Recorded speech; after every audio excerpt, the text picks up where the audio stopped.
बिस्मिल्लाहिर्रहमानिर्रहीम अस्सलामु अलैकुम वरहमतुल्लाहि वबरकातुहू।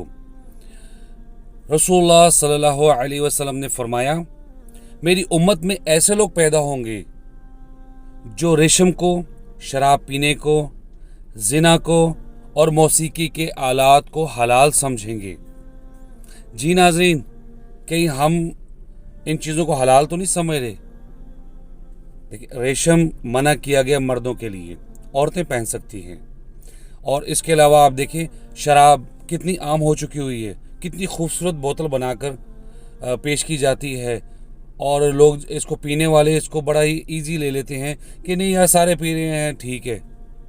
और इसके अलावा जिना देख लें, जिसको बहुत आसान बना दिया गया है।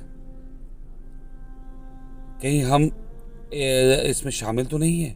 इसके अलावा मौसीकी के आलात देख लें, मौसीकी देख लें आप, घरों में, गाड़ियों में, बच्चों के हेडफोन लगाए हुए हैं, बच्चों ने, हर बंदा इस तरफ लगा हुआ है। तो रसूलुल्लाह सल्लल्लाहु अलैहि वसल्लम ने फरमाया कि मेरी उम्मत में ऐसे लोग पैदा होंगे जो इन चारों चीज़ों को हलाल समझेंगे कि ठीक है, जायज़ है, इस्लाम में भी ये ठीक है, हम रेशम पहन सकते हैं, शराब पी सकते हैं, जिना कर सकते हैं और मौसीकी सुन सकते हैं। बड़ी महफ़िलें हमारे अपने मुसलमानों में बड़ी महफ़िलें सजी होती हैं मौसीकी की गज़लों के लिए। और आजकल तो रैप जो शैतानी लिरिक्स हैं, शैतानी आवाज़ है, उस पर चल रहे हैं। हम सोचना भूल गए हैं, समझना भूल गए हैं। और भाई, मौसीकी के जो आलात हैं ये शैतान की आवाज़ है।